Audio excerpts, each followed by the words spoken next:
La región de Medio Oriente está que revienta desde el pasado 7 de octubre. Fuentes militares eritreas informaron que se había producido un ataque contra soldados israelíes destacados en un puesto militar en el archipiélago de Dahlak, en Eritrea. En toda la región árabe se empieza a reportar incidentes de acciones emprendidas contra Netanyahu o su máximo aliado, Estados Unidos. Y ahora, en Eritrea, se ha dado el siguiente golpe de la resistencia islámica contra la presencia israelí en la región. Los detalles, a continuación.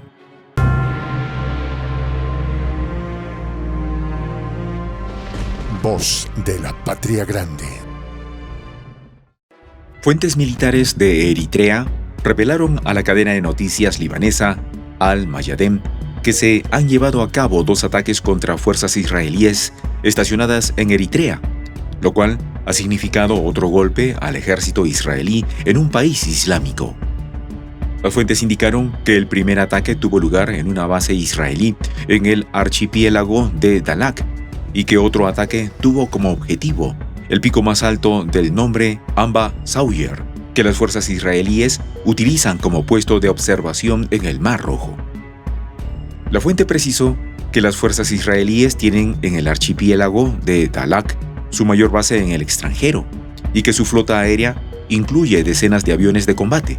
Las fuentes también confirmaron la pérdida de un oficial militar israelí, informó el medio libanés. Esto corresponde a que el conflicto de Israel-Gaza, que en apariencia se concentra en una pequeña franja junto al mar Mediterráneo, realmente esconde toda una trama de tensión geopolítica regional en donde diversas naciones del mundo árabe se oponen a Netanyahu, siendo Irán el adversario más peligroso. Esto se ha intensificado en los últimos días después del estallido de la guerra, donde hasta el momento más de 7.000 palestinos han perdido la vida dentro de la franja, sin importar edad, sexo o si son civiles, lo cual ha enfurecido a gran parte del mundo islámico que comienza a responder de manera agresiva contra Netanyahu, por lo que en los últimos días se han producido múltiples incidentes en varios países.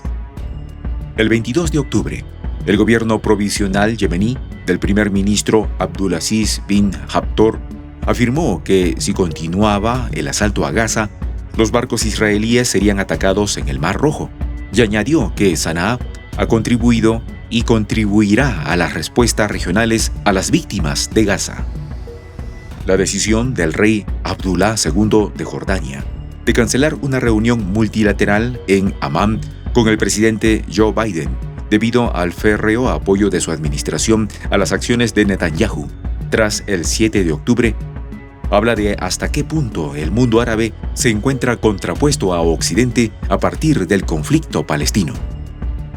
Al mismo tiempo, los continuos ataques del grupo iraquí contra las fuerzas estadounidenses con base en Irak y Siria, incluidos Ain al-Assad, al-Shaddadi, Harir, al-Tanaf, Cónico y el campo petrolero de Al-Omar, además de atacar a las fuerzas estadounidenses en el aeropuerto de Abu Ahar en Karab al-Jir, esto debido a que Estados Unidos es el aliado estratégico militar por excelencia de Israel y de quien depende ampliamente para poder defenderse en la región.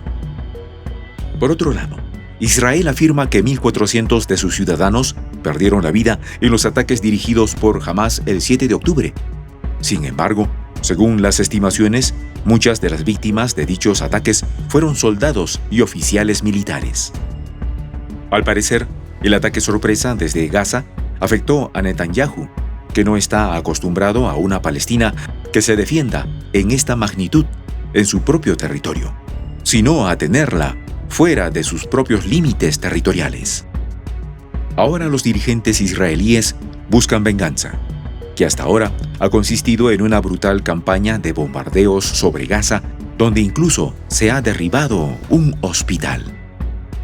Aunque carece de un objetivo final para Gaza, Netanyahu no parece perseguir ningún objetivo realista que no sea castigar a los 2,3 millones de palestinos del enclave asediado, de los que aproximadamente la mitad no son mayores a una cruel forma de castigo colectivo y una ominosa visión. Una invasión de Netanyahu de Gaza plantearía importantes cuestiones en relación con la respuesta de los estados árabes de la zona. Una respuesta de este tipo y sus consecuencias probablemente pondría de manifiesto las divisiones entre los gobernantes árabes. Los estados del Consejo de Cooperación del Golfo, que normalizaron sus relaciones diplomáticas con Israel en 2020, Bahrein y los Emiratos Árabes Unidos, condenaron abiertamente a Hamás por lanzar su ataque sorpresa, pues son quienes se encuentran diplomáticamente más cerca de Israel. Si Netanyahu emprende una invasión terrestre en Gaza, los funcionarios de Bahrein y Estados Árabes Unidos probablemente se mostrarían menos críticos de otros estados árabes que se han opuesto firmemente a la normalización o que, al menos, han decidido no adherirse a los acuerdos de Abraham, como Arabia Saudí, Argelia, Kuwait, Irak, Qatar y Túnez. La difícil situación de los palestinos pesa mucho en la conciencia de la mayoría de los árabes y musulmanes. La cuestión de Palestina es un marcador clave de identidad, pues en este conflicto se ve cómo el poder occidental se proyecta en la región contra un país religiosa, étnica e históricamente afín con el mundo musulmán. La mayor preocupación para Netanyahu sería que si hay sufrimiento continuo, violaciones de los derechos humanos, crímenes contra la humanidad, crímenes de guerra, esto lleva entonces a la movilización popular, diplomática y militar en solidaridad con los palestinos. En una entrevista concedida a TNA, Ahmed Aboudou, investigador asociado de la Chatham House de Londres, explicó que los responsables políticos de todo el mundo árabe tienen dos preocupaciones principales ante una invasión terrestre de Netanyahu en Gaza. La primera es un escenario de primavera árabe 2.0 y la segunda sería una guerra regional. Ambos escenarios posibles conllevan el potencial de desestabilizar la seguridad regional, amenazando directamente la seguridad de los regímenes, dando espacio a los hermanos musulmanes y otros islamistas para ganar legitimidad en las calles y, en el caso de una derrota militar de Netanyahu, sentar potencialmente las bases para que prevalezca el dominio regional de Irán, añadió Aboudou. Dependiendo de cómo se desarrollará el conflicto de Gaza, es razonable plantearse la cuestión de si algún país árabe de los acuerdos de Abraham podría derogar su acuerdo de normalización con Israel. Parece poco probable, aunque no imposible. Incluso si las élites de estos países quisieran permanecer en los acuerdos, la ira de los ciudadanos de los países árabes podría pasar de dirigirse contra Israel y Estados Unidos a dirigirse contra sus propias élites dirigentes que mantienen relaciones, formales o informales, con Tel Aviv y profundas asociaciones con Washington. Es imposible analizar cómo podrían reaccionar los estados árabes ante esta inminente invasión terrestre israelí de Gaza, sin tener en cuenta hasta qué punto el mundo se está volviendo mucho más multipolar, por lo que el conflicto de Gaza no solo corre el riesgo de volverse un conflicto regional, sino que incluso puede escalar a ser de tamaño global. Con el telón de fondo del despliegue de 6 buques de guerra chinos en Oriente Próximo y de la firme condena rusa a Estados Unidos por su papel en la relación entre Israel y Palestina, está claro que ni Pekín ni Moscú optan por quedarse al margen.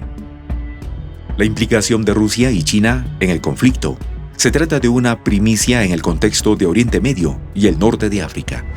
Y si va más allá de la retórica y la óptica, puede tener graves repercusiones para el equilibrio de las grandes potencias en la solución final de Gaza, el conflicto palestino-israelí más amplio y el orden regional general en el futuro.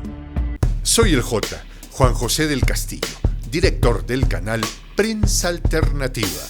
Si quieres ser parte de la comunidad de la Patria Grande, suscríbete a nuestro canal. Si es que quieres que te lleguen las notificaciones cada vez que subimos un video, activa la campanita. Si quieres apoyar a nuestro canal económicamente, puedes hacerlo a través de PayPal. El enlace está en la descripción del video. A nombre del equipo de Prensa Alternativa, me despido con esta expresión en el quechua milenario, Tupananchis Kama, cuya traducción es hasta volvernos a encontrar.